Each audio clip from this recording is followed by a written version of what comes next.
Let's see here. Does anybody put a fast lap in yet?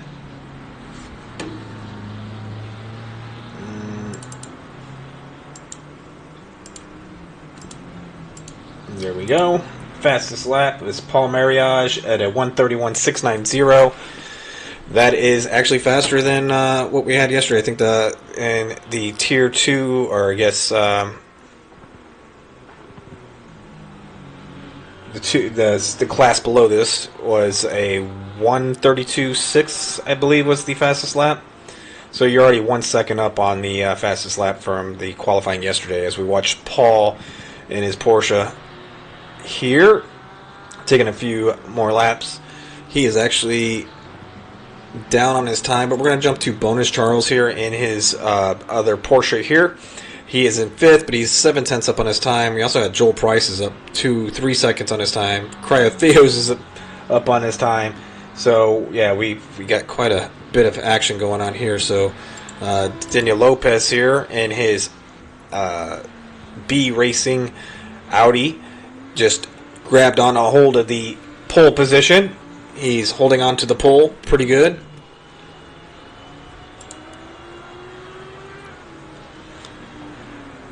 I did sync the liveries before this race, so I'm hoping that we don't have too much of an issue with the liveries, and we can see more liveries compared to yesterday. I think there was a little bit of a glitch. So currently we do have Daniel Lopez P1, Paul Marriage in P2. Is Lopez? No, he's American. I was like, man, we got the El Mexicano connection here.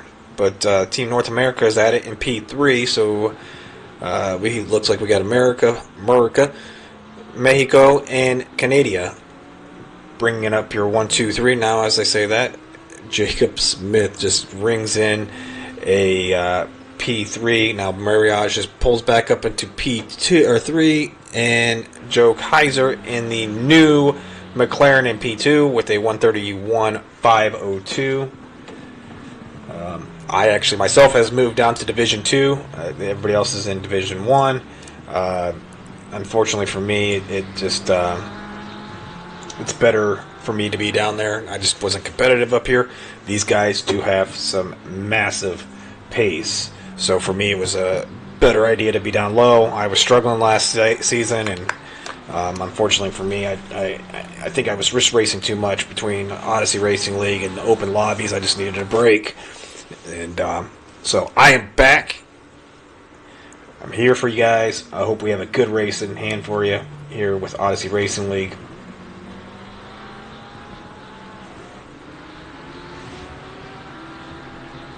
So like I said, it's a very free-flowing track. I guess another thing it reminds me of would be the Red Bull Ring there in Austria. So Luke Locklear up here in P1 now in his Porsche, car number 13. So now we no longer have to fight for it. I do not obviously have Luke's livery, so he's running the carbon fiber black Porsche today. Ciao Stefano. It's not... Look, I actually hated it at first too, especially on Monday night when we did the Academy race. I was not happy at all. I bailed out after the first race. So it takes a little bit to get used to. So, how you doing, Kingston, Stefano?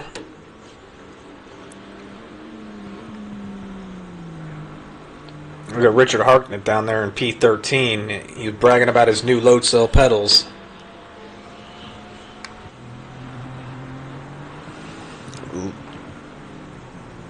Let's see. Let's go into his actual in-car view here. Oops. Sorry.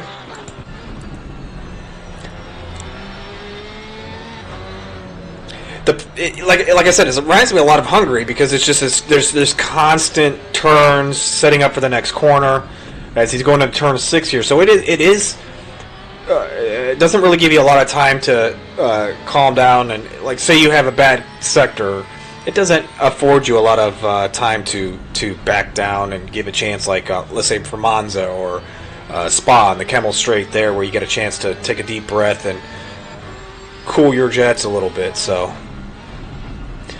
So turn 11 here is a unique corner that yesterday's race we saw quite a bit difference in people, the way they took the corner itself. So Some people were taking it more of a V shape. Some were taking it. Look at that, David Blythe, our resident senior citizen here, telling us that the best lap in ORL was done by Luke Lockyer at a 1:30.842. So.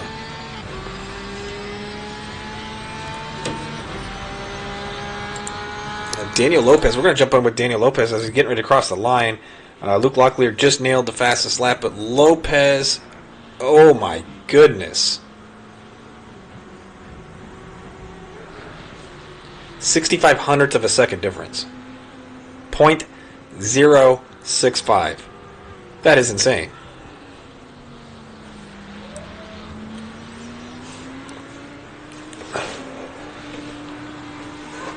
If you're just looking at the top, okay, so we're it's not until you get to P8. Everybody's within a second of P1 from 7 up. P8, you got a second down basically, and then you're pretty close there with Alvarez, Samuelson, Jacob, Bonus, Phil.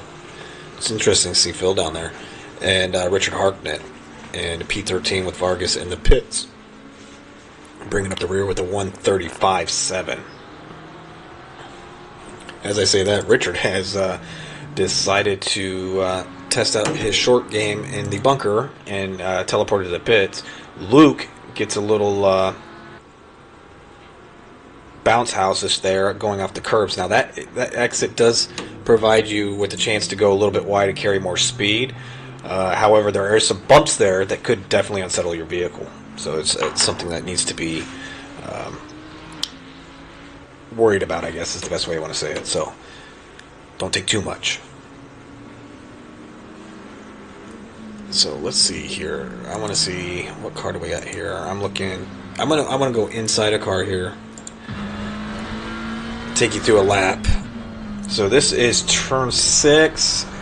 I want to try to find some that's someone that's a little closer to the start-finish line here. So we're in turn 12.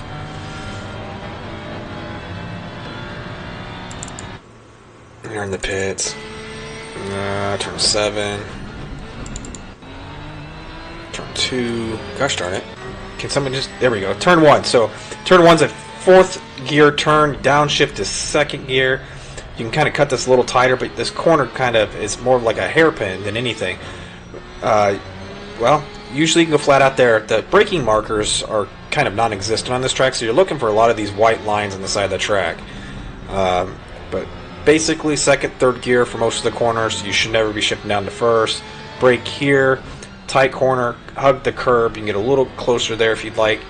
Run it out wide. Use the whole area of the track to garner speed. As he's going through turn 7, hit the white line, brake, down to 2nd gear. This is another very tight, never-ending, long left-hander turn. Use as much of the track as you possibly can. 2 quick lefts to a right, then a heavy braking zone to another hairpin into a turn 11. Turn 11, you get back onto the throttle again. Use as much of the track as you possibly can. Going up the hill, hit the brakes, go into 3rd gear. This is where you're going to lose a lot of time. If you can get that corner right, run off, hit that right-hand curb, or get up on the left-hand side, you can pretty much kind of almost take it fast and flat out. And then the final turn 14 is another fast left-hander, kind of like a hairpin. And then you're off to the races on the short front straight, heading back into turn 1. So as we're watching Paul, you're going to brake about the 100-meter mark here, down into 4. It's a tricky corner to get. You kind of have to nail it perfectly. You can carry a lot of speed through there and get on the throttle real quick, so that definitely gives you there. And as I'm saying that, Eric Alvarez in his Pasta La Vista, baby.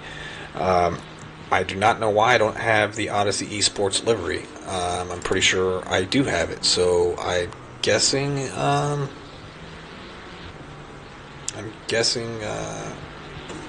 The game Awesome Sim Racing decided to move things here. So let's see. Sync on start, API key,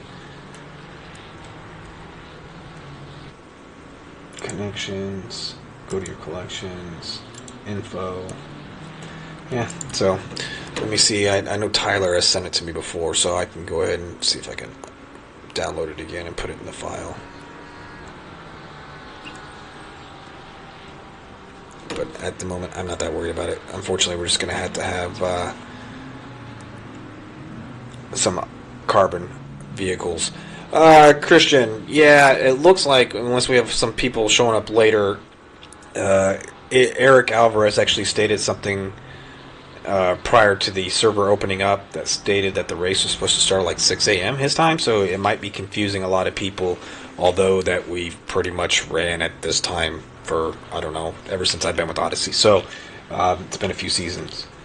But Daniel Lopez on the pole with a 1:38.55. Locklear is basically 0.3 of a second down on him. So guys are putting in some quick times.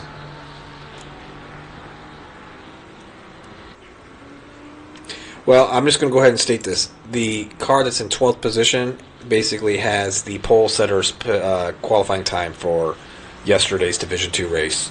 So it just gives you an idea how fast these guys are.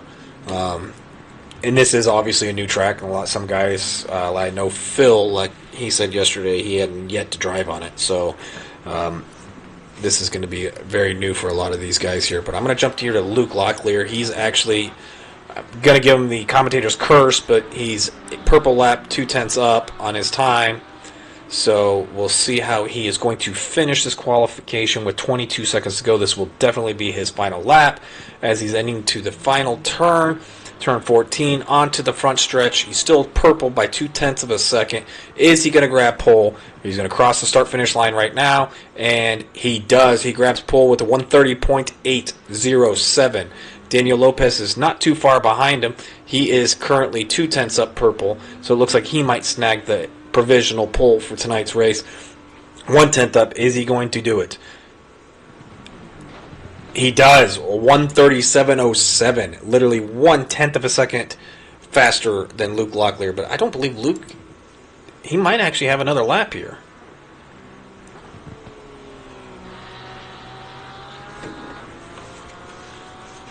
It's not a terrible spot to start, though. I mean, a lot of people said yesterday being on the outside line starting the race was a much better proposition for them.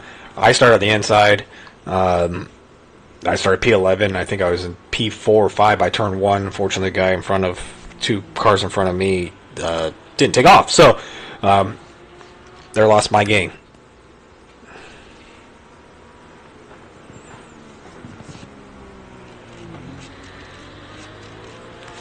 Yeah, I don't know PGTR. Why does it sound familiar? I mean, right now, if he's still on a lap, he's turned 13. He's 1/10 up purple right now. It's going to be interesting. I'm actually quite interested in who's going to do tires. Because I know after the race yesterday, we were discussing this, and yeah. And does he get pole? No, he does not. But he is... Holy Christ almighty. I have no idea what in the world that was, but that was not good. I hope they fixed the glitch, because that is not going to be a very good thing for him. So I'm going to go ahead and put us into a intermission while we get everything set up for the start of the race. So bear with me one moment, folks. We'll be right back.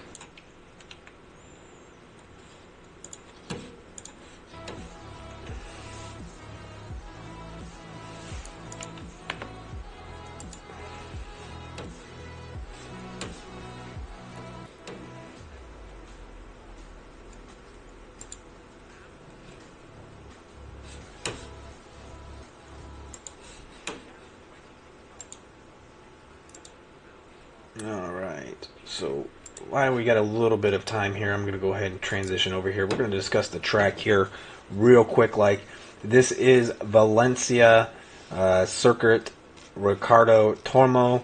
It is located obviously in Valencia, Spain. Opened on September 19th, 1999. The fastest lap recorded here in a GT3 vehicle has been a 1:32.129 by Luca Angster with his Audi R8 Evo 2 that was this year. It's a 14-turn, 2.488 freedom miles, or 4.005 kilometers. So that is the track as we see it. So as we're waiting for the race to get going, I'm going to do a grid walk with you guys here. I'm hopefully not going to be as bad as it is in Formula One, but we shall see.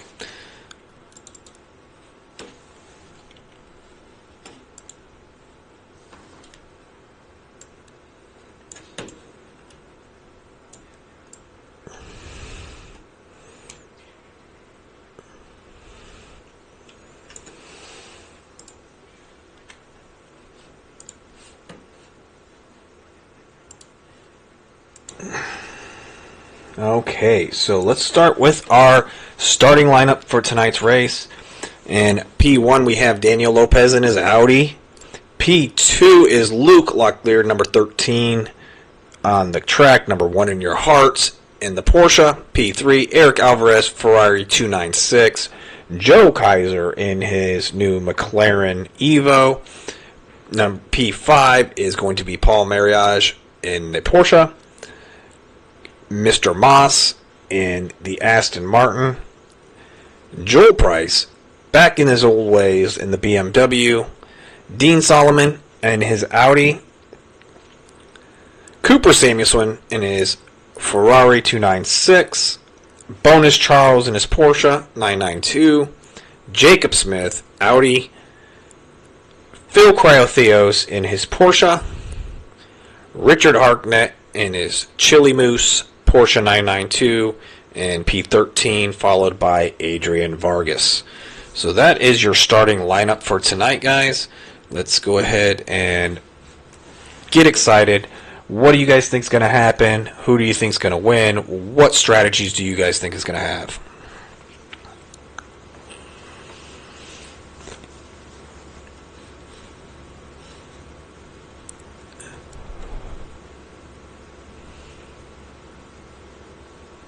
Wait, you got an ORL t-shirt? I need to get a t-shirt. But as we are winding down, 30 seconds to go before we start out on our warm-up lap. It'll be interesting to see how this race actually goes.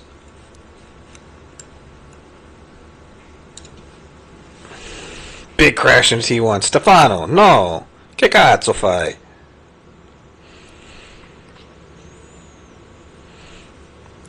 Hey, mamma mia. I don't know about you, man. Glutton for punishment, I guess. So as we hold on a second. Stefano, you're 72 years old?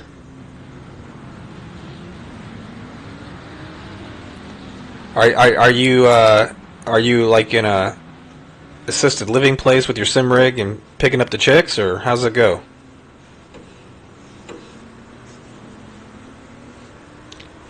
By the way, I'm just giving you a hard time, buddy.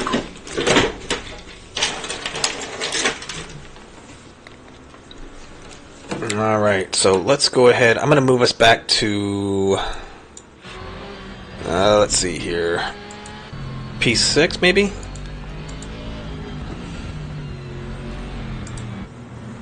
And let's get a little bit higher so we can kind of get an idea of what's going on. Actually, you know what?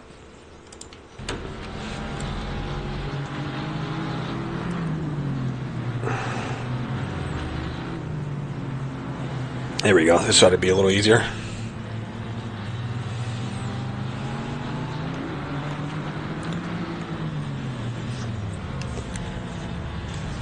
Hey, there's nothing wrong with being retired. I know I will never be able to retire. Let's just put it that way. I unfortunately cannot.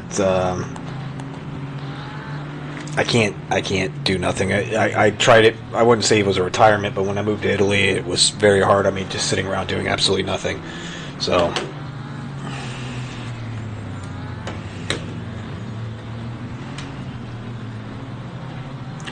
Oh, that's who it is. You little... I didn't realize that was you. I almost dropped a curse word, too.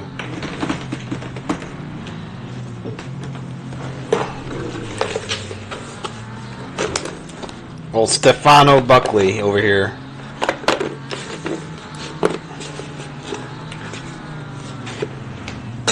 Him and David have been racing cars long enough that they had wooden wheels, for God's sakes, and they were being pulled by horses. But these guys are pretty good folks here, so...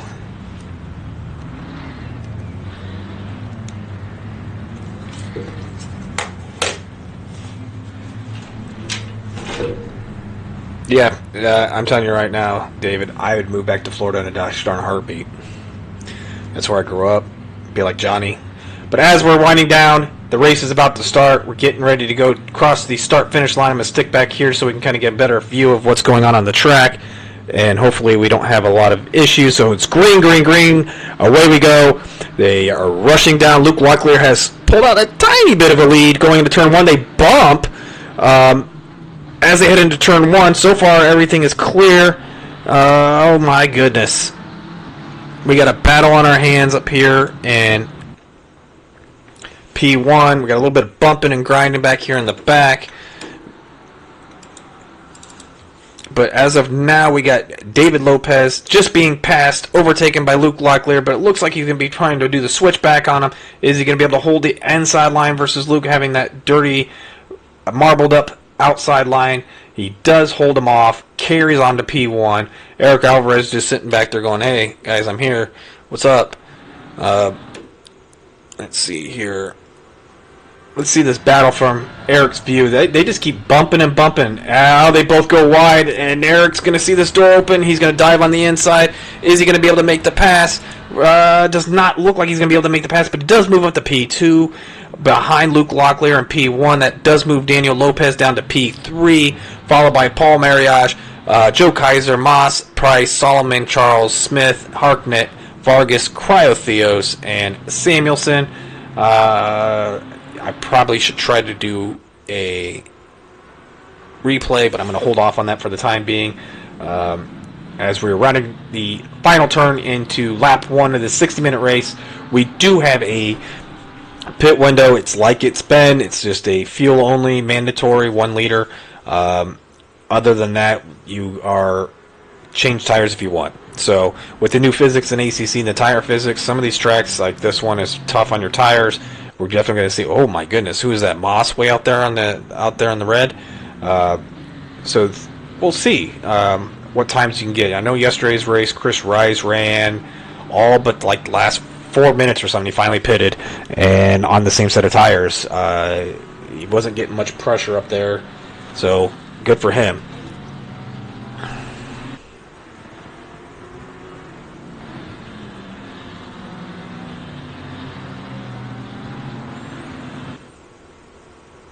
Okay, so leader of the race, Locklear, followed by Eric Alvarez. He's only 0.4 of a second behind him, but the battle for P3 is where it looks like it's heating up. So we got a few drivers here. We're going to go jump into Paul Mariage in his Porsche. So he's a half a second behind, it looks like, Joe Kaiser.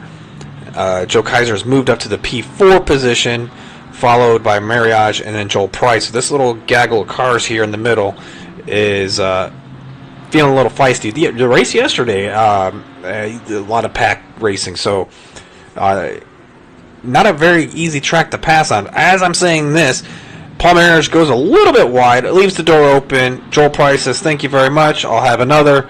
He moves himself up into the P5 position. Now Mariage has Mr. Moss all over his backside. Kind of surprised he ducked out that early, but there you go, going into turn 1.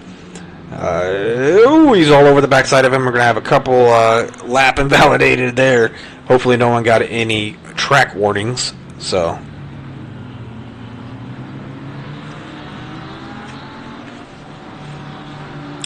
far, no major incidents. We do have a car in the pits. That would be Cooper Samuelson. Might be best, I don't know, maybe he's trying to go in and go ahead and knock out his pit stop now. So we're going to jump into Joel Price here on P5. He's got Mariage and Moss and Dean Solomon all within a second behind him. One minor mistake. Like right now, we got, Mariage clips Joel Price. Collects a couple other cars. That's just not a good thing. I think he was a little, what's the word I want to say here? Ambitious. So let's see what happens if I try a replay here. So we're going to go back to the replay and see what happens. We see that Marriage does get a little bit of a run here.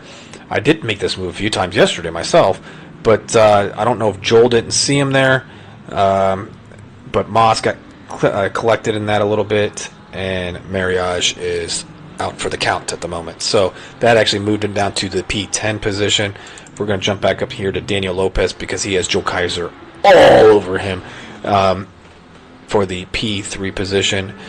And looks like we're starting to get them a little bit separated here. Joel Price with a drive-through penalty already. Is this a track-issued drive-through penalty? It's an honest question because I'm wondering if he got 3 track cuts already. Guess that's what happened to me on Monday. You're exactly right, Chris. Good to see you. He, what'd you finish? P2 yesterday, I believe, right?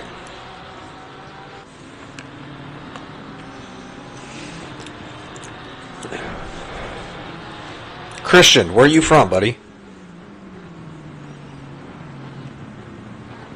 Why are we back here on Paul's car? I have no idea. I did not click on Paul. So we're going to go up here to Joel Kaiser and watch him hunt down Daniel Lopez for this final podium position. He's 0.7 of a second behind him.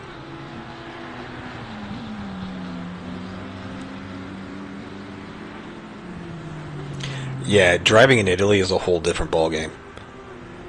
Yeah, you got lucky, Chris.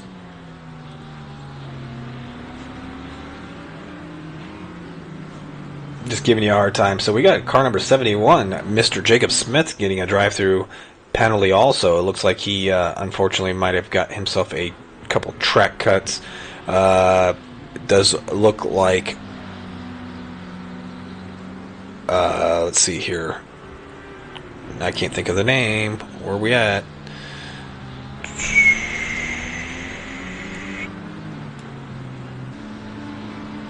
Did I miss something here? Paul Marriage got himself some 10-second penalties. Actually, 15 seconds worth of penalties probably for that whole issue. Luke Locklear up there in P1's got a 10-second penalty. A stop and go for speeding in the pit lane. For things go from bad to worse for Joel. Gets a drive-through. Now he gets a stop and go 30 seconds for speeding in the pit lane. Ouch. Yeah, that's what I was thinking, Steven. Oh, there's speed limits on the Autobahn. There's quite a few speed limits on the Autobahn, but yeah. They're also very good at getting the heck out of the way when you're being annoyed. So we're going to jump up at the P1 position between Luke Locklear and Eric Alvarez. They're separated by 0.4 of a second. Eric looks like he's definitely getting his feet on him. It looks like Reaper's rooting on old Dean Solomon there in the P6 position. I'll jump to him here in a second. He's got a bit of time between the car in front of him. He's 6.5 seconds behind Moss, and he's got 2 seconds behind him. So,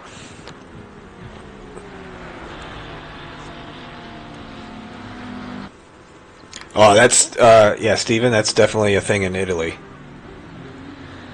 I got pulled over there once, and I remember that Top Gear episode one time where they were talking about driving in Italy, like the cops just don't care, and that was literally what happened. I got pulled over. Well, I shouldn't say pulled over, because they don't do the same thing we do here in the States, where the cops come behind you and hit the lights. They're just standing on the side with a stupid reflector. I mean, I could have just kept going. Guy asked me for my license. I handed it to him. I didn't have my European license at the time. I handed him my Florida one. Florida, bella, ciao. He sent me on my way. I'm assuming Luke got a 10-second penalty, Kingston, for the beginning of the race. There was some bumping and rubbing and grinding on each other like they're in the club.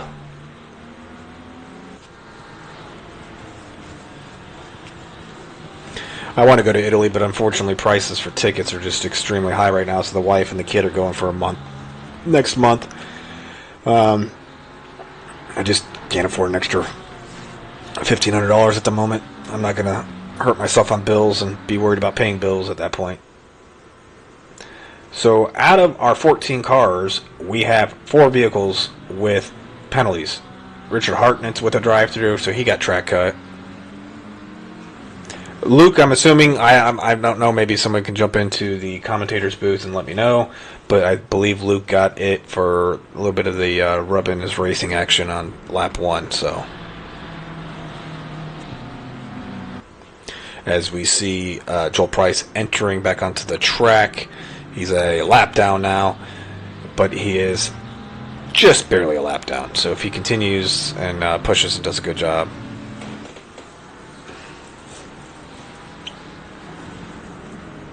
I'm pretty sure it was Luke that actually called the race last night, so we got that going for us here.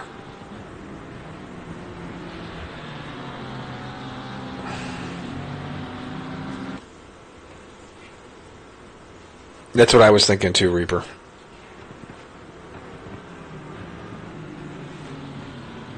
Yeah, it looks like Richard has cleared his drive-through penalty. I really wish you could serve your drive-through penalty, though, by taking a pit and just add like a 10 seconds or 15 seconds onto that. Oh, as we say that, Alvarez kind of gets a little close to him there. But the battle is continuing on. He's just piling on the pressure right now. I don't think DeRosso's doing the stewarding tonight. He's in another country in Europe at the moment, so rolling around. Yeah, I think Jumpy. I think it's actually probably turn 1. He could be right on turn 2, but most likely probably turn 1 because I'm seeing a lot of these guys going a lot wider in it, and going way out past the green there. I do wish there was a way that I could actually see the actual penalties. Okay, we're going to go inside on this splitter cam here while we're following and stalking Luke Locklear for this P1 position. I know Alvarez just biting at it right now. Come on, come on. Dipping his nose in there. You know, Luke's watching his mirrors. It seems like it's almost going to be a matter of time. And I hate to say this, Luke, but like he's going to pressure you into making a mistake.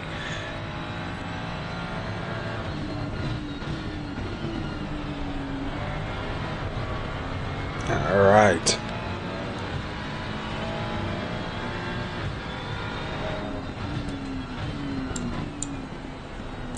Yeah, let's go back up here to see the rear cam on this 992 all carbon vehicle. Tell you what, I mean, I know it's sim racing. A lot of y'all laugh and giggle. Some of you that don't do it, but it is definitely when you're seeing somebody dive like this, especially in a corner and out braking you in a Porsche, for God's sakes, that it definitely can get some little nerve-wracking, either trying to brake a little bit later and carry too much speed and unfortunately slip up and make a massive mistake. So as this battle is continuing, they're heading into turn 1. They're on lap 8 right now, so 13 minutes to in the race, and we've got a pretty hefty, nice battle here for the lead. We're going to go back down to here. It looks like Moss has moved himself up to the P4 position, and this is while Daniel Lopez has decided to serve his pit stop and get that done and out of the way now. I don't know if the undercut's going to really work here. I wonder if he's just trying to get, if he's got you can see he's got some damage on his car, so I'm wondering if he's trying to repair the damage, and he did, and get his fuel done. So it might have been affecting his ability with the damage and get some clean air in front of him. So as he's exiting the pits, we got an orange flag on Luke. Did we have some incidents here between? Let's see here. Let's go to the replay. We have a contact here. Because Eric did drop back a little bit, so I'm trying to figure out what this orange flag is for here. Yep, we had a little bit of contact. So, the battle back here for the P11 position between Richard Hartnett and his Chili Moose Porsche versus Team Mama Africa and Bonus Charles and his 992.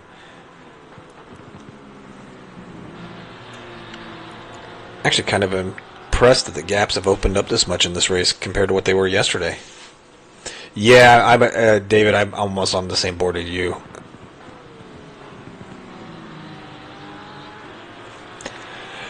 You're 100% right, Chris. With Locklear sitting on that 10-second penalty, just basically make sure you're not going to allow Kaiser to catch up to you, but you're going to get him in the pits. So there's no real reason to try to, unless you're quite a bit faster in pace, there's really no reason to push it.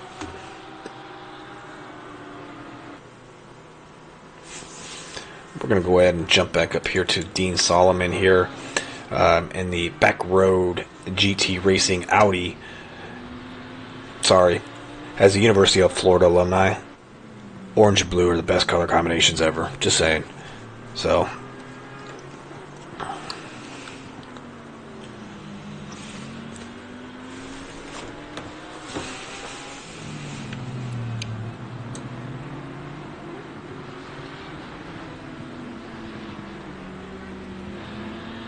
next time I go back to Sicily, I think we're going to go back this Christmas too. I'm going to try to check out the Targa Floria. Drive around, maybe take some videos and post it on here so you guys can check it out. But it is a pretty cool place. I am mad that I don't get to go in the summers. We have a beach house right on the Mediterranean, so being able to sit there and just eat $5 authentic Italian pizza. As I'm saying that, we got Mariage diving into the pits. Does he have a penalty? He does. He's got a 15-second penalty to serve on top of that, so that's definitely going to hurt him quite a bit. So we're going to jump back up here to P1 battle between Luke Locklear and Eric Alvarez as they're going through turn 4. Alvarez is all over the backside of him. You can see where he's carrying. He has a lot more pace than Luke. I haven't driven the Ferrari since the very beginning. Go Gators! That's right.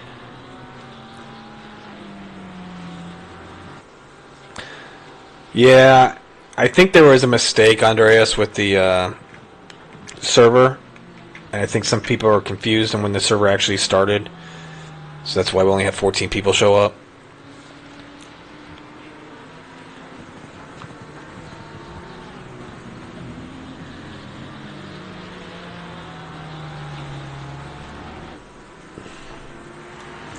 But as they're heading into turn 12, you see where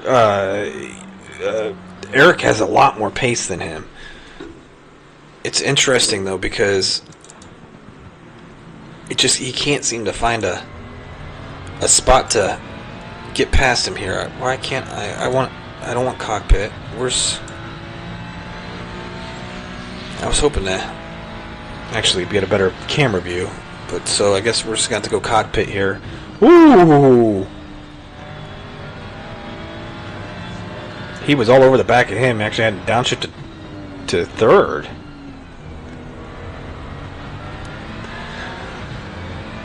I probably should turn on pedals so you guys can see their pedal inputs, but Eric is extremely smooth with his pedals. Which, look at his hands, the way the steering wheel is comparative.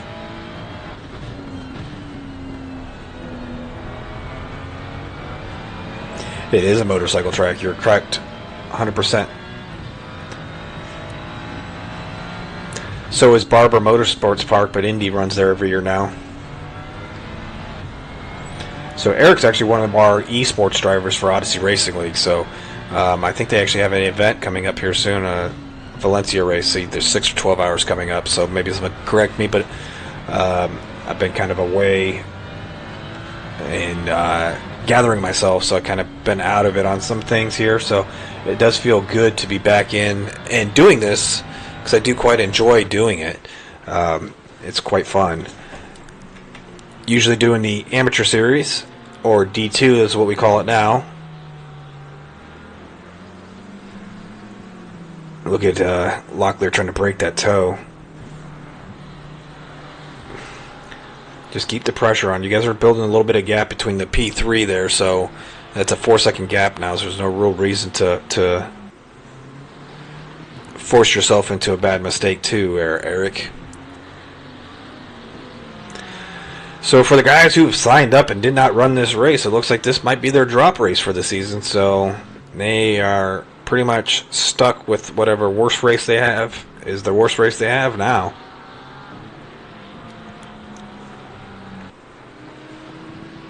Oh my god. Luke's doing a good job of blocking out that. I mean, it's a pretty hell of a job of defending on his part here. So he's doing a good job of taking away the apex part of the track from Eric. So Eric's not able to capitalize on that mistake. But at this point, I'm starting to think that Eric is, yeah, the whole vacation thing's quite nice. I went on that cruise last summer for a week, but I haven't actually had a vacation since 2021. And for those of y'all that have children, it's kind of tough to have an actual relaxing vacation, especially one that was turning 4 at the time. So it did make it kind of hard to be able to do adult things and just, relax and do nothing. So, but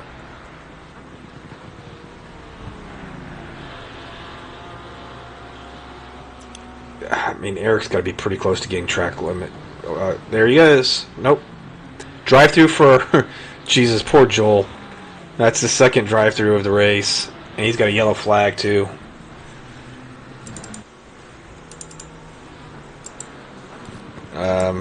I'm trying to click on him. It looks like Joel has decided to retire from the race tonight. Unfortunately, I mean, it's just... I understand where it is, so...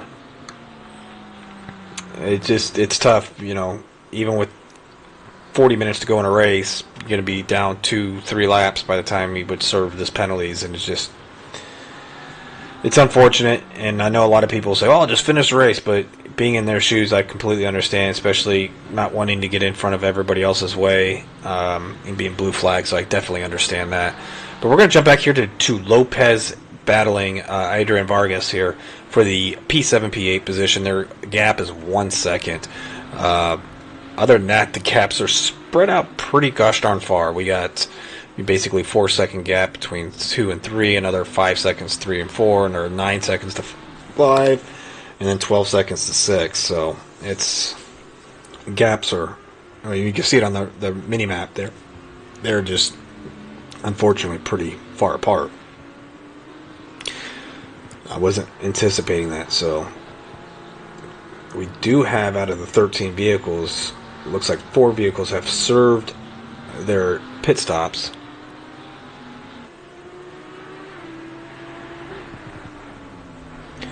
Well, I mean, yeah, you can get your SA points, but like last season, it happened to me a bit where I unfortunately got in tangles and whatnot at the beginning of the race or whatever, and it's just tough to... You don't want to impede other drivers, especially ones that are fighting for positions and the podiums and whatnot, and getting blue flagged. And so half the time you're spending looking at your mirrors to make sure you're not in anybody's way. And I understand where he's coming from.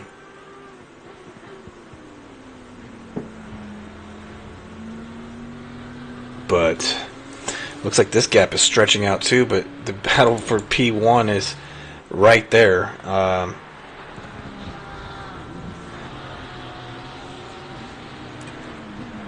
Let me see here. I don't remember. I think it's I or you. You. There we go. So that looks like it's Curtis Samuelson in his Ferrari that's behind him. So he is a lapped vehicle. So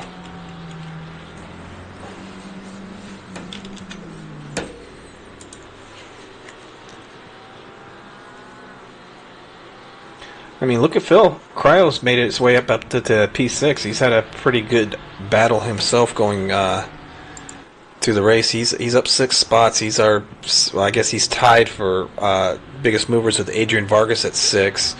Unfortunately, Daniel Lopez down there in P7 has lost 6 spots, along with Paul Mariage has lost 6 spots. So, as we saw from yesterday's race, and now you hear, it's doesn't seem like the pole sitter is the one that's going to run away with it. Although Luke Locklear was only, 2/10 of a second or 2/100 of a second off of him P1 for the pole position starting the race. So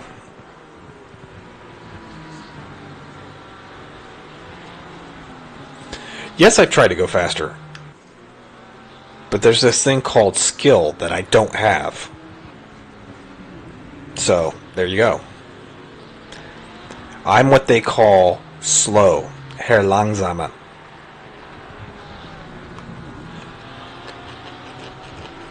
Oof, that was it. Those are the curb that I was talking about at the pre-race. Those bumps can definitely unsettle the car quite a bit. I actually had an incident there yesterday.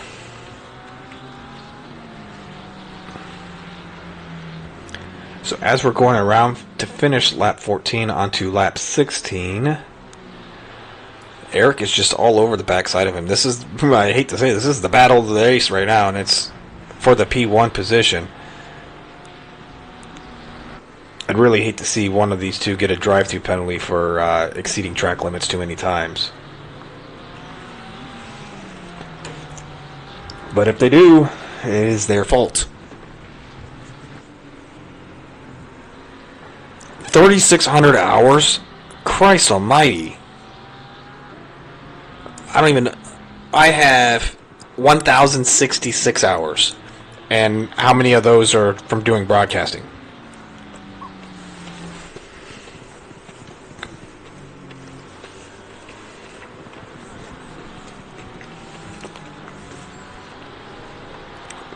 But, yeah. Sorry, Joel, man. We were talking about you, man. If you want to jump in the commentator's booth with me, you can. It's up to you.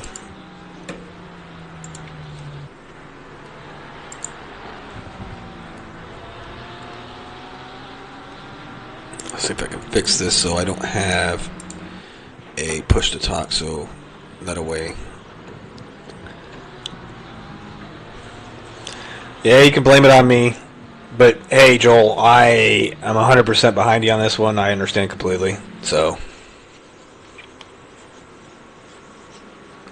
at least you can drop this race. So, there's that.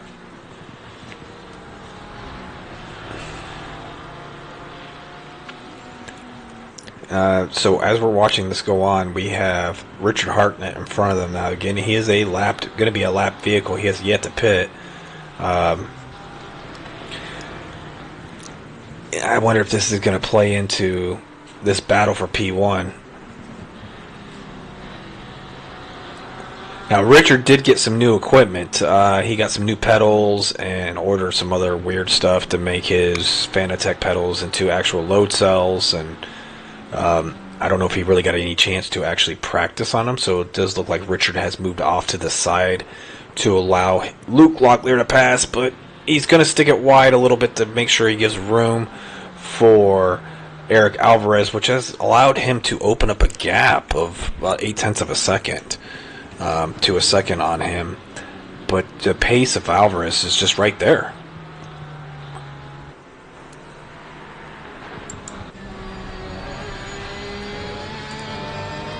You got some scuff marks on that Porsche there. So we're going to watch him just getting hunted down.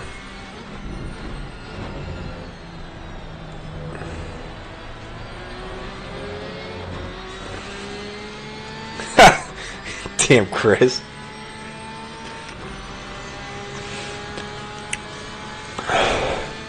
Hey, David and Steven, you guys are residential old timers, so you guys have built-in excuses. Just saying.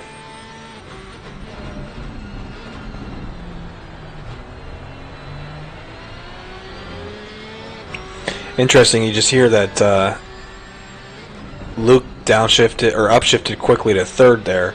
I wonder if his rear tires are starting to not be very happy at this moment. About 25 minutes into the race yesterday, I started noticing my tires, not especially the rears on this track, were not very happy.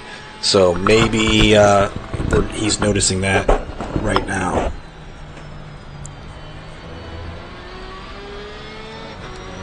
So about halfway through the race here, we got the top six have yet to pit. Vargas in 8th and Smith in 9th, and obviously Richard Hartnett there in P12 have yet to pit this race. So we still have quite a bit of strategy going on here. I don't know if they're going to be trying to do an overcut here, change their tires. I highly doubt Eric is going to change his tires. You're correct. Turn up to TC. I think by the time the race ended yesterday, I think I was in TC 6 or 7. I abused my tires, unfortunately, with a couple of incidents where I got slapped around like a redheaded stepchild at one part, and it probably was not the greatest for the tires. So we're going to jump back here to the Chick-fil-A 71 vehicle, Jacob Smith being hunted down by Adrian Vargas. This is for the 8th position. It does look like Richard is in the pits now. As I'm saying that, the hunting is decided to go find a different honey hole. He went a little wide into that corner. We're going to jump back up into the P2 position, battle for the lead of the race. Man, Eric, if you're just a couple meters in front there, you can get side by side and force him to go wide a little bit, but just can't get close enough to get him to force him to make that error.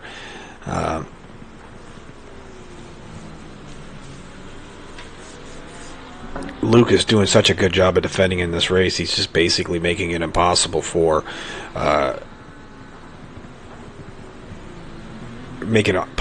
Eric. Ironically, Eric's is our resident redheaded that I know of, so he's not getting beat like a redheaded stepchild today. He's on a mission.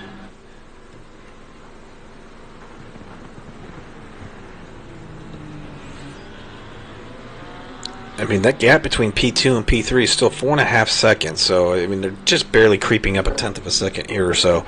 So as this is going on, Richard's leaving the pits as they're going to be going into turn 1. Is this going to cause any problems? No, not as of now it won't.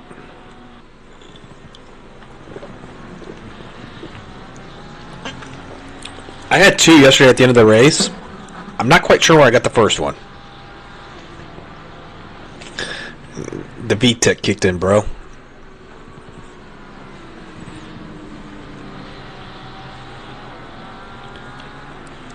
I mean, Eric was so upset when the new 1.9 came out because they basically just absolutely Mussolini'd and hung him by his toes and killed his poor Honda or Acura, or whatever the hell it was, the NSX. And he was just so upset about it. But the Odyssey Esports team said, hey, we're driving the Ferrari, jump in. So he's in the Ferrari now. He's hasta la pasta vida, baby. See Richard going off the side there. I hope Richard doesn't get a track cut for that.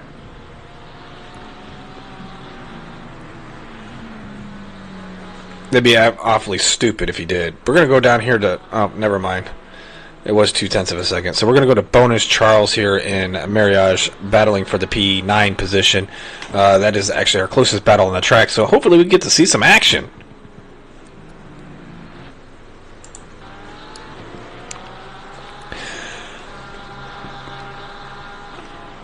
Oh, dirty is an understatement, man. They destroyed that poor car.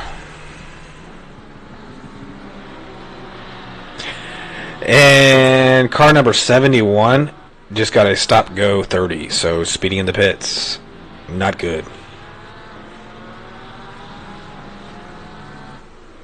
Marriage on the inside going into turn 7. I cannot pronounce that word in Spanish because I don't know Spanish because I'm a hillbilly. And he has looked to make the pass. He has cleared the pass, covered off the switchback on Bonus Charles. And it does look like he has made the pass. Phil Cryotheos has moved up to P4 because we do have a couple vehicles in the pits. Eric Alvarez is in the pits. Luke Locklear is still out there running. So Alvarez in the pits, along with Dean Solomon in the pits. So it's going to be quite interesting to see how this is actually going to go with Eric actually hopefully getting some clean air and being able to run some quick laps on his own. We're going to jump. Let's see here. Where are we at on the track here? Yeah, Dean's going to be plenty fine getting out of the pits there. We're not going to worry about the fast-moving vehicles coming up behind him. That's such a good camera angle.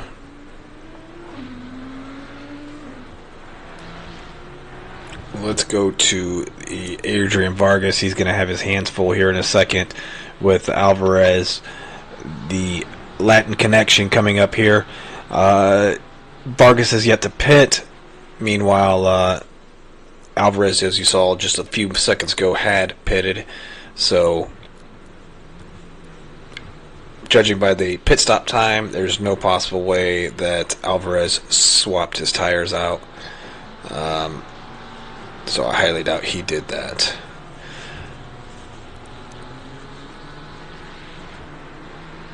Oh!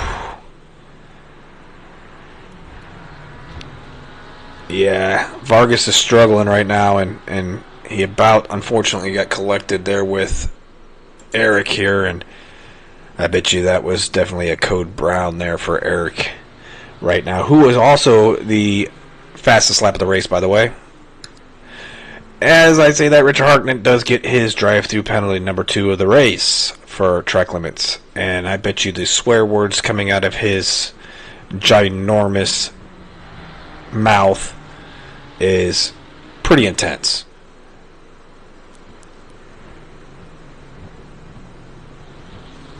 Question is, when will Luke Locklear pit? So he's going around the final turn of the track here. Let's see if he's going to dove into the pits. Does not look like it. He's going to continue to go.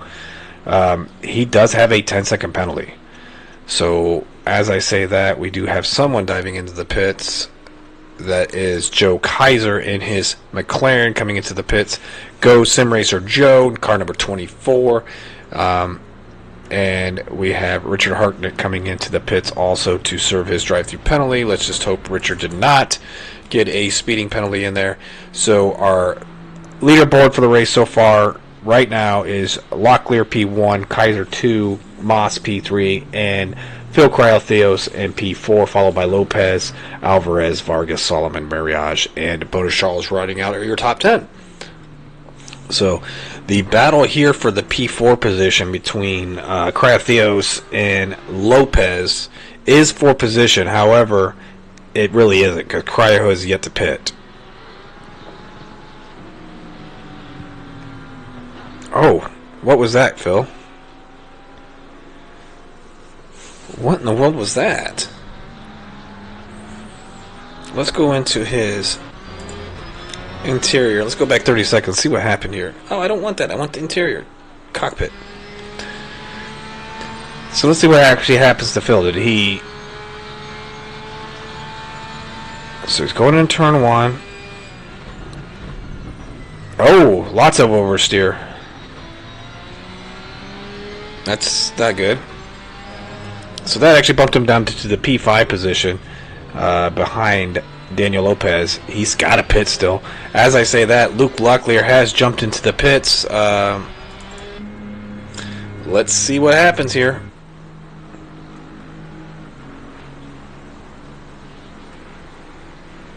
Oh, there we go. Pit lane camera. There we go.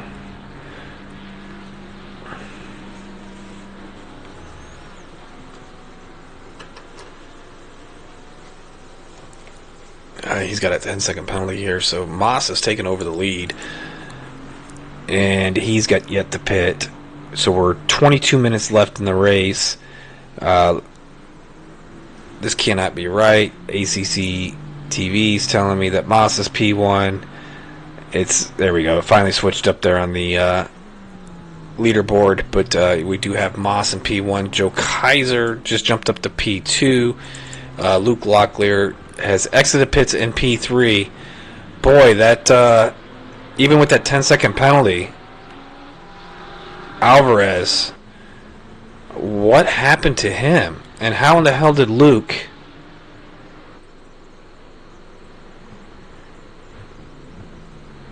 Yeah, I know. JT, where are you at? Why aren't you racing?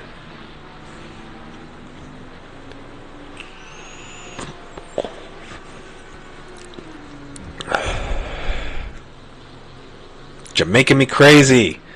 Looking for that podium. Yeah, man.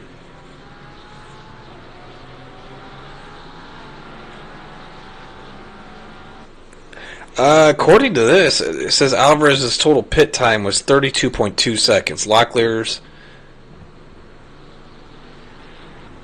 was 29.4. So it doesn't make sense.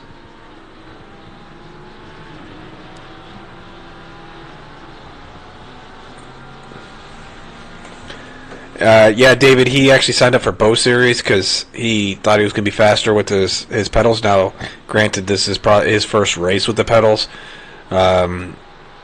so he might be actually faster. So, he didn't have him in time.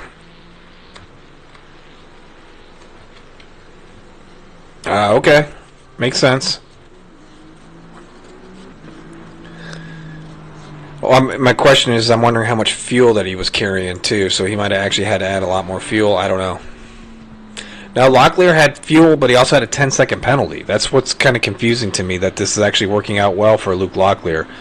Now he's up there in the P2 position, 3.8 seconds behind Joe Kaiser. See if he can chase him down. Daniel Lopez is only 2.5 seconds behind him, with Moss being in P4, 10 seconds behind him. So, kind of a rather big turn of events with this pit stops cycling through. The only car that he's yet to do one is Adrian Vargas, but that definitely is something that I was not expecting. I was totally expecting Eric to be leading the race after the cycle of pit stops, especially with Locklear having that 10-second penalty.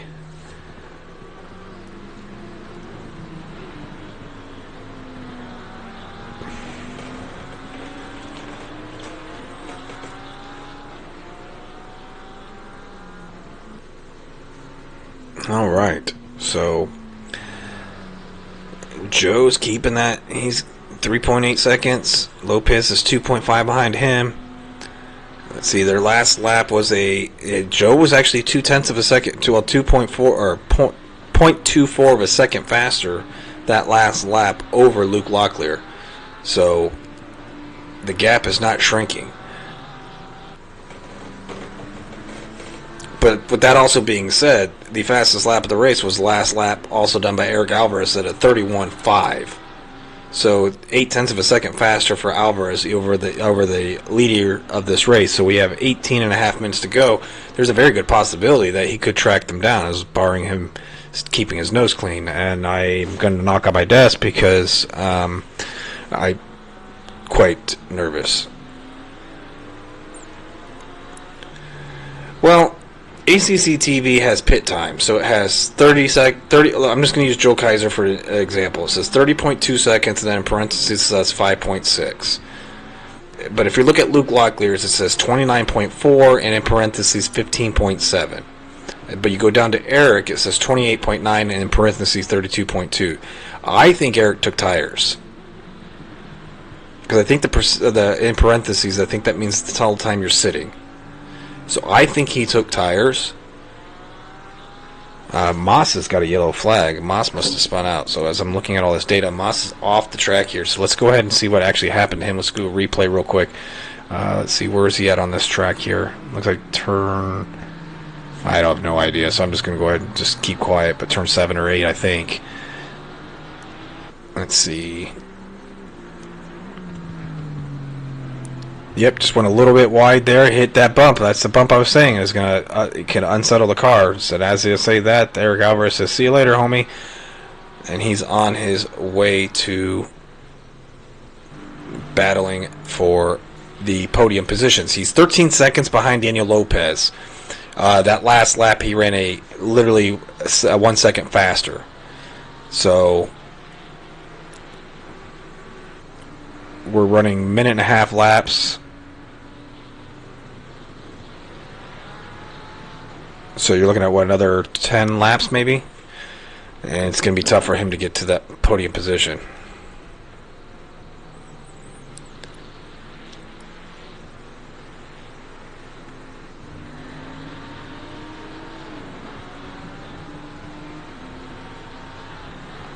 Yeah, I'm surprised it actually didn't catch me yesterday, but it made me definitely feel not the greatest, Chris.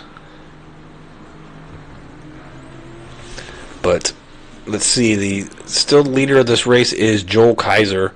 I'm just going to give you run some numbers by you real quick. His last lap was a 32.272, which was still faster than Luke there in P2, which was a 32.5.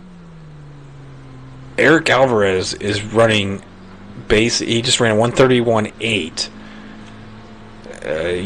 Over a second faster than these guys. So he had to change tires. As I'm saying that, we do see Joe get a little squirrely there. Bonus has got a white flag on him here, so he going slow for some reason.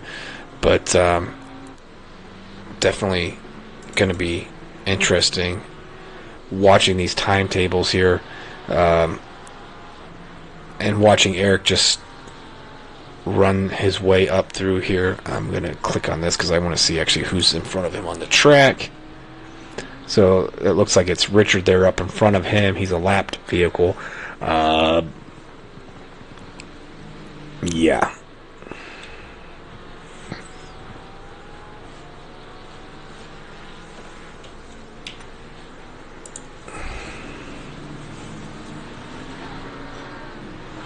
So don't forget, next week we have the night race. It's at Circuit of the Americas in Texas, so definitely be on the lookout for that. The Division 2 race is going to be on Wednesday night at 9 p.m. Eastern Standard Time, and the Division 1 race, the one you're watching now, is going to be on Thursday night at 9 p.m. So feel free, definitely jump in and enjoy a race next week with us here. So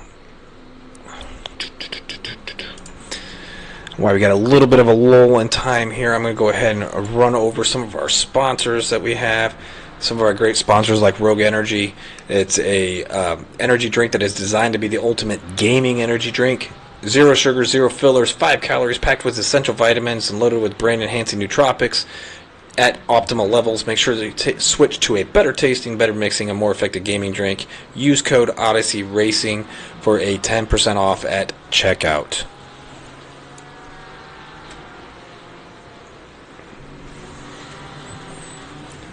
Oh, you're going to miss out next week, huh? I haven't raced on COTA since I think the last time we raced on COTA.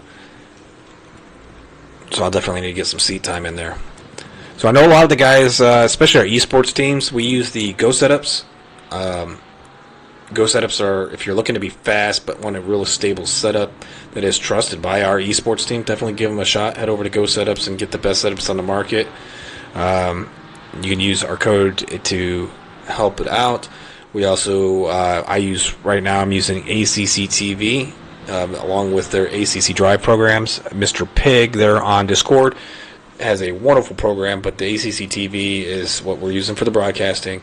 But for you drivers, the ACC Drive is fantastic. It's the Racers Toolkit. It's trusted, won by the Odyssey esports teams. It's fantastic. So if you're running on a team platform, you can set your teammates' pit stops and go over all that information. This way the driver can finally focus on the road without having to worry about their strategy with a massive setup is done for them. It's also quite helpful for solo races, so you can track your positions of the incidents. There's a little box that shows up on your screen. It tells you where the incident is on the track, so it's a little easier to avoid, especially on tracks. Let's just use Bathurst for an instance. It's fantastic. So definitely check them out by going to accdrive.com. Use Odyssey Racing League as the reference code. Definitely will help you out there, guys.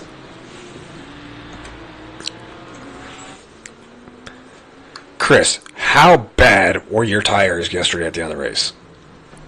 Honestly. Because I think you were running like 35s at the end of the race, weren't you not? Well, I'm not saying this. Joel Kaiser has lost a little bit of a time here. He's only got a 3.6 second lead over Luke Locklear, with Lopez 5.5 behind him, and Alvarez now 8 seconds behind. He still ran a 32.165. That's still faster than the cars in front of him by a long shot. So he's definitely putting some good times in. I think I had the fastest lap yesterday in the race, and it was a 32.68, I think. Something like that. So, hey, Chris, don't be saying that too loud, because they're going to want you to put telemetry laps on your setups. Enough to do the whole race, so they can actually, dive into your telemetry to see if you are cheating.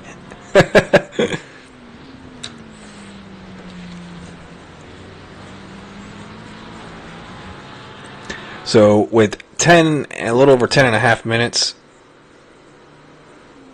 to go in the race, it's Kaiser, followed by Locklear, Lopez, Alvarez, and Moss leading your top 5. Solomon in P6, Mariage in P7, Cryatheos P8, Charles 9, and Cooper Samuelson rounding out your top 10. Adrian Vargas in P11, Jacob Smith in P12, and Richard Hartnett down there in P13, a few laps down. So he's looks like what, 2 laps down. Poor guy.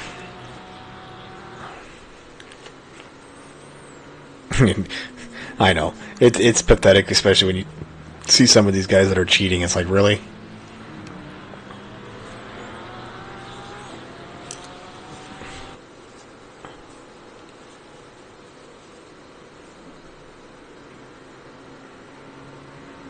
All right.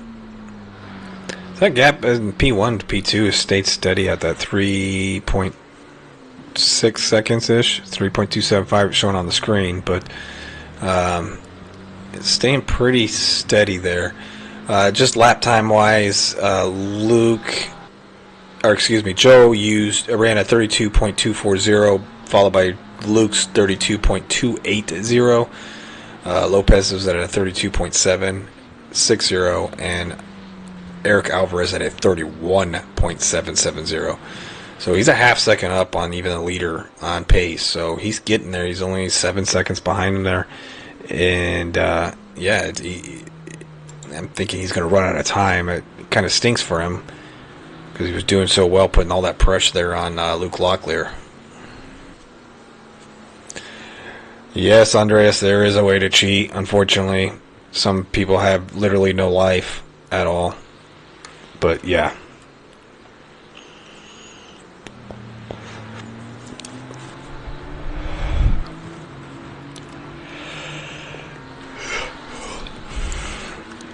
I remember the first time I ran into a cheat on here. It was a public lobby on Monza, and the guy was using like a teleport hack. And it was awful. Not even plausible that he wasn't cheating. I think it's even on my YouTube channel. But yeah, he just was glitching, and he basically skipped. We'll just use the backstretch on Monza, for instance, because that's where it was. He was basically going through Ascari, and whatever button he'd press would move him basically up to the braking zone for the final turn there, Parabolica. So then there was another guy that I thought was cheating, but he was using the the Cup car, not the Porsche, but the Ferrari Cup car, which is like an absolute rocket ship on the straights, and you just mow GT3 cars down. But when it came time to slow down and turn, he was dead in the water. Joe's actually stretched that lead out just a little bit further, too, on P2 on Luke Locklear here. So it does look like Joe is going to stay steady there in the P1 position, while Locklear P2 has got himself a good, healthy, about 6-second lead over Daniel Lopez, who's got a 6-second lead over Eric Alvarez. I know Alvarez really wants to get himself to that podium position. I haven't played Project Cars 2 since I had my Xbox, and that was 2015. I had the old Ferrari wheel that didn't have force feedback, so it literally was so hard to drive a car because you had no feeling of when the tires let go, and the steering angles and whatnot. It was very tough.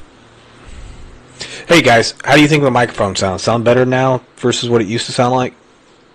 Can you hear me better? Clearer? I'm actually jumped down here to Dean Solomon. He's got his hands full with Paul Mariage there for the battle for the P6 position, 4/10. We're going to stick here for a little while because it's literally the only battle going on right now for position. So we're going to stay here and watch these two battle it out for this P6 position.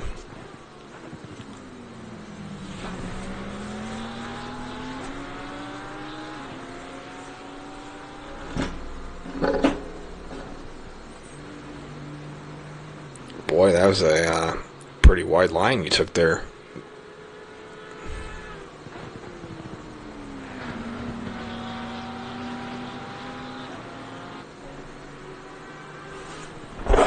It's not too loud, is it?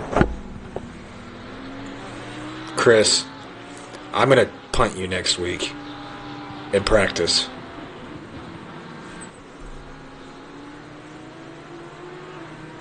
Yeah, I wish I would have checked mine at the end of the race, even though I swapped. But I don't know if Chris, did you check your tires wear to see what was left of them?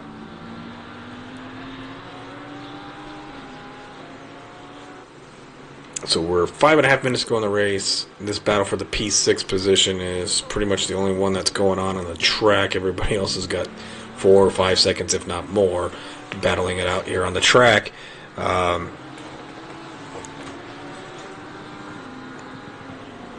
Went a little wide. Oh my goodness. Mariage is on the inside line here. This is exactly where Robbie and I had the pass and issue. Let's see if Paul can continue putting the pressure on him, especially in this next braking zone, depending on where Dean decides to take his line. It did look like Paul was going to try, but Dean was able to cut off the apex there for him.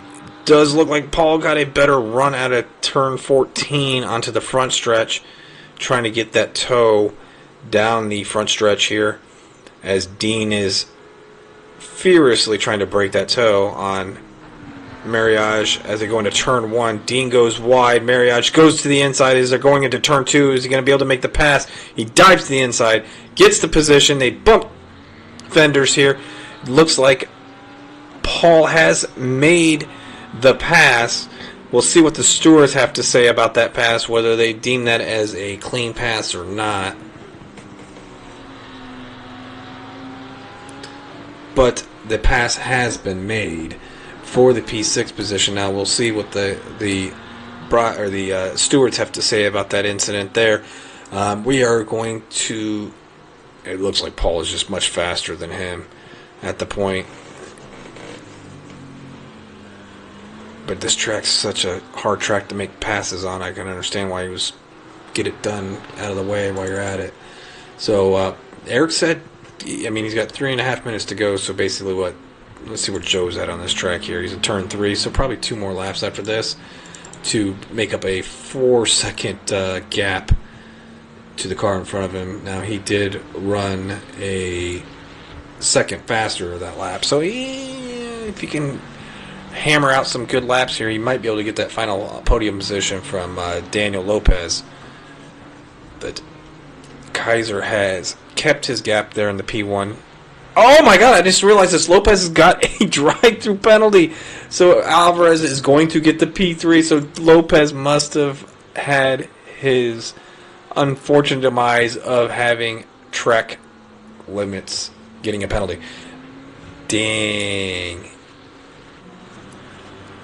Kind of gutted for the guy. I was hoping to see a battle for this position, not a drive-through penalty for this position. But I'm sure Eric Alvarez is not going to be complaining about getting that extra position and jumping onto the podium here. So, all right. I just kind of definitely feel a little bit bad for him here. So as we're rounding out the final corner here, he's going to have to box now. Oh, he's going to wait the next final lap, I guess. So Joe Kaiser here in P1. He's going to have 2 more laps to go. So he just passed the start-finish line. He's going to get 2 laps. So this one and then one final one. But yep, you're correct, Steven. It is a track cut penalty. Man, that's just gutting.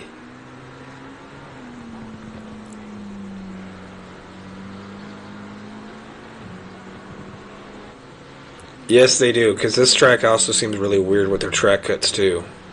It's generous. Car number 4, so Mariage does get a 5-second penalty, so he's got a little bit of time to try to stretch that out and hold off Dean Solomon, but he's got basically a 2.8-second lead. He's got to get himself another 1.3 seconds to stretch that gap out to 5 seconds.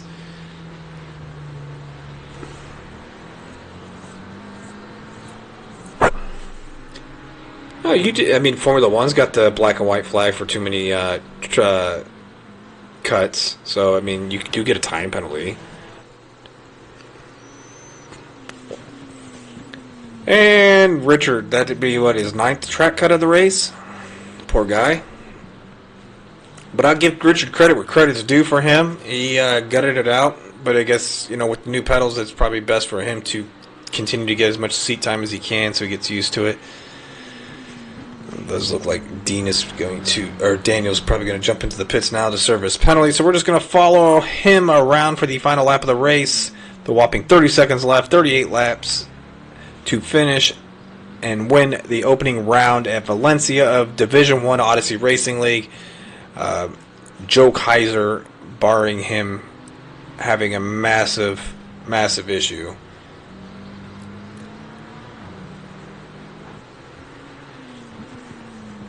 I'm with you on that, Reaper. I believe so too. Paul could have waited, especially with he had that much difference in speed.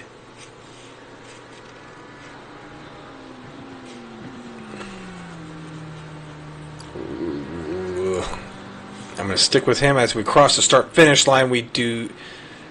He's going through turn 10, but we do have Lopez and Maz here for P4, 2-second gap between them here. So we're going to go with Joe here to the final part of the race as he's going through turn 12 and 13, almost to the end of the race for him, and a win to start the season, Joe Kaiser. Ironically, Chris, it's the new McLaren 2. So your race winner, race 1 at Valencia, is going to be Joe Kaiser, followed by P2 of Luke Locklear, and P3, rounding turn 14, getting his weave on, hitting his dabs, Eric Alvarez. And Daniel Lopez and Curlin Moss are going to be fighting it out here, but I just think the gap's going to be just unfortunately too far for Daniel Lopez, or not Lopez, but Mr. Moss here to pass him. As they round the final corner, we got Daniel Lopez finishing in P4, followed by Moss, P5. Mariage coming around the corner in P6. He's only got a 4.3 second lead, so he is going to unfortunately actually finish in 7th, while Dean Solomon finishes in P6, followed by P8 of Phil Crathios. Tough race for him tonight. And P9 is going to be Bonus Charles. 10 is Cooper Samuelson, Adrian Vargas, and Jacob Smith. So I'll be right back. I'm going to try to get some guys in for interviews, see how this goes. And try to get some guys in here for us here.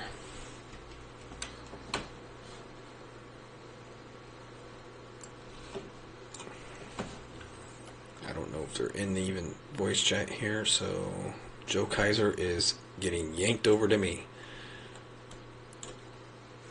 Joe, you there? I am. Congratulations on the win, man. Sir, thank you. How was the race for you? It was good. I love that track. It's so easy to get into a rhythm.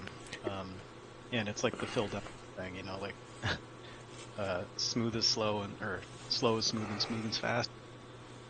I didn't have any real cuts. I didn't get in any trouble. Didn't make any big mistakes, and that was it. Yeah, it would seem like the case for yesterday's race too. But I agree with you. It's once you kind of get used to the track, it is a very easy, smooth flowing track. But one mistake could really ruin a lot of your pace. Again, congratulations on the opening win.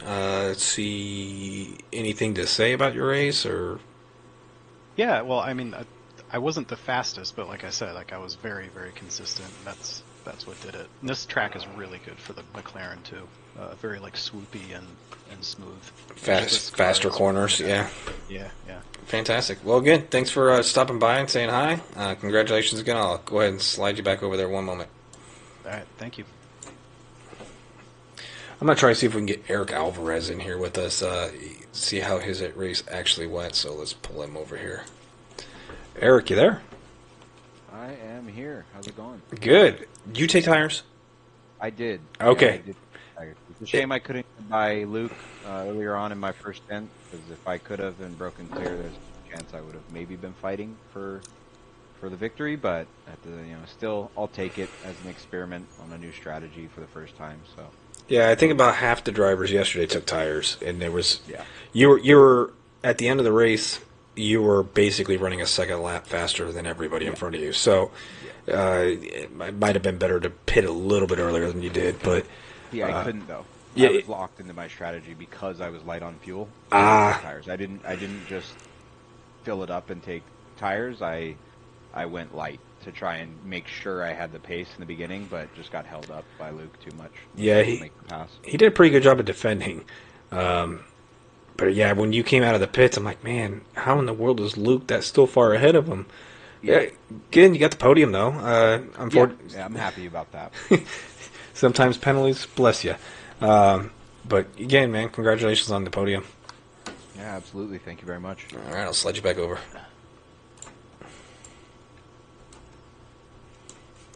Luke, you there? Hey, what's up, man? Boy, that was a clinic on defending, bro. Yeah, man. I was holding up Alvarez. I knew he was running half fuel, so I know every second I held him up, I would have probably got up ahead of him. Oh, you knew his strategy going in. He was not I didn't know it. covert. But, the fact that he was like 4/10, 3/10 faster lap than me was quite weird. Alvarez wasn't too confident around Valencia, so seeing him just immediately turn up was like a little bit of like, I don't know what you call it in English, but it's just like, a little hint to like, oh yeah, he's definitely not running full fuel. It's a hint, yeah. Like, yeah. He tipped his cap. Yeah, he tipped his cap and I saw it, and yeah, I saw his right through his strategy. I was like, okay, every single time, if I hold him up here, I have a chance of like slowing down his whole strategy, which worked. In the end, he was like 10 seconds behind. So Yeah, he took tires but he was literally running a second and a half lap faster than you guys, because with your 10-second penalty, I'm like, all right, well, Luke got to be pretty close to Eric here, and Eric was way down there in fifth. I'm like, what in the world happened? Yeah, it's because of me holding him up. He was going to be like 5/10 a lap faster.